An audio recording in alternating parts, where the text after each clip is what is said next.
méthode feeder plat, un made-ligne avec un speed stop, du fil et une paire de ciseaux. Personnellement, moi je vais utiliser ces méthodes feeder plat parce que je vais en général quand je pêche en carpodrome, c'est plus on va utiliser plus la méthode du méthode feeder pour pêcher en carpodrome. Puis vu qu'il est plat, ça va mieux se déliter, mais il faut pas pêcher dans des profondeurs à plus de 2 mètres. Moi je sais que je vais pêcher dans les profondeurs d'1 mètre, 1,50 m à peu près. Bon allez, je vous montre comment on procède. Bon, tout d'abord, vous allez prendre du fil, vous allez faire une boucle. Voilà, je prends mon fil, vous prenez le bout et vous le pliez sur lui-même en deux comme ça. Vous allez faire une rotation. Vous voyez, il y a bien une petite boucle là et une autre petite boucle ici. Ce que ça sert, c'est passer cette boucle là dans l'autre boucle, comme ça. Vous la prenez et vous serrez.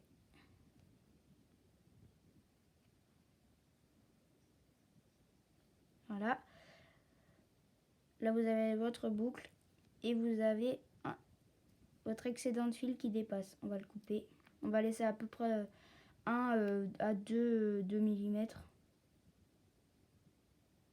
pour tac. Comme ça à peu près. Ce que vous allez faire maintenant, c'est que vous allez prendre votre méthode, vous l'ouvrez, vous avez votre tétine que vous allez passer sur votre cordeline. Donc vous passez bien au bout comme ça.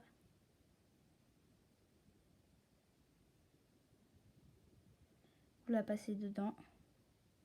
Vous prenez votre fil de l'autre côté, vous tirez. Donc vous voyez bien là, il y a la tétine qui est bien sur mon fil.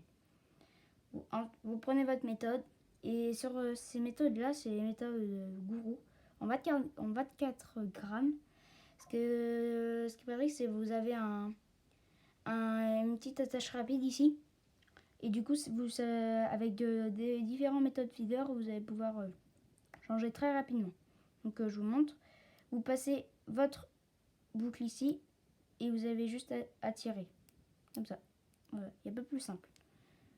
Ensuite, vous prenez votre tétine et vous venez la replacer sur votre boucle et votre attache rapide. En bas de ligne, j'ai pris un bas de ligne de 10 cm parce que c'est la taille en norme dans les carpodromes, surtout sur les pêches aux méthodes feeder. Et avec un hameçon en 10 avec un cheveu, avec un petit top pour écher des appâts mous tels que du maïs, des expanders et des vers de terre, tout ce que vous voulez. Alors, ce que vous voyez, c'est ici, il y a un petit anneau là.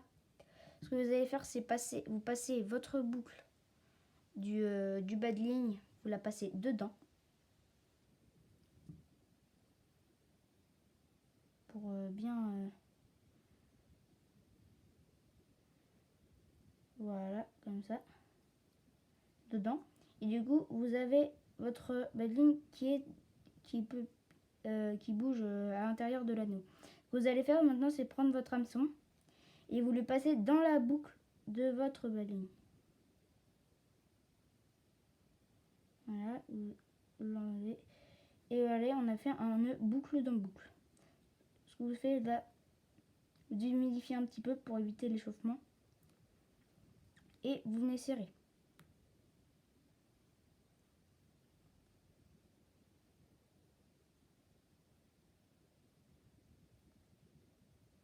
Voilà.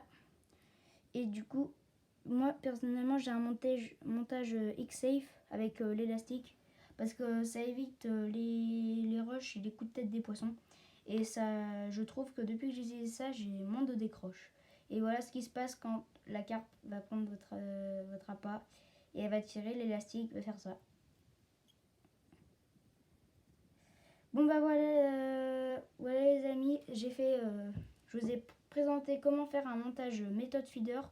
C'est vraiment très simple et c'est facile, et c'est vraiment très facile à mettre en œuvre, et c'est vraiment, ça fait un carton sur les perches en carpo.